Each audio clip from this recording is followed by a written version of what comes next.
The girl was born with unparalleled beauty, but every day she dressed herself up as an ugly woman, because her mother had never wanted her to outshine her older sister. So, her mother required her to not only dress modestly but also to make sure her academic achievements never surpassed her sister's, even after she grew up. When her mother found out that her sister's fiancé was an old, ugly man who couldn't have children, she demanded that the girl marry him instead of her sister. Thus, the girl was forced to marry the CEO, who was rumored to be extremely cruel. Even the CEO, upon meeting the girl, couldn't help but comment on how ugly she was. But to test her character, the CEO chose not to reveal his identity. Instead, he decided to approach her as a cousin to test her. He warned her that life with the CEO would be extremely difficult. The girl kindly replied that she didn't mind. She thought to herself that if even the cousin said so, the CEO must have had a hard life all these years. He realized that the girl was not his fiancée from the rumors, so he decided to tease the ugly girl in front of him. He pushed her onto the bed. To his surprise, the girl slapped him across the face. She pushed him away in a daze and told him not to assume that everyone was as filthy as he was. She then unceremoniously kicked him out of the room. What the girl didn't expect was that the next morning, at breakfast, she ran into the same man who had been so hands-on with her the night before. To get rid of this annoying man as soon as possible, the girl asked her assistant where the CEO was. The CEO quickly hinted to keep it a secret. The clever assistant lied, saying that the CEO was in the hospital. Upon hearing this, the girl wanted to visit him at the hospital. The assistant continued,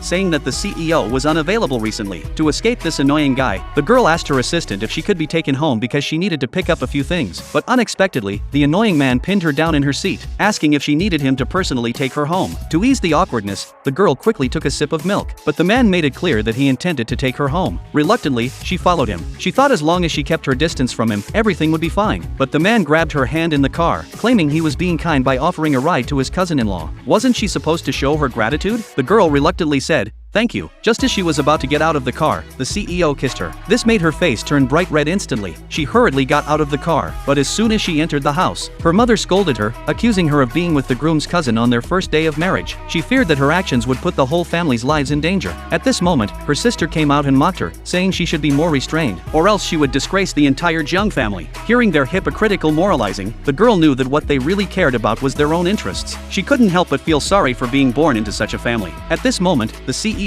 standing outside, suddenly noticed two suspicious figures watching him from behind. He intended to lure them in, but after a fierce fight, he was seriously injured. He had no choice but to flee into an alley. Just as he was about to take a woman hostage to seek help, he realized the woman was his wife.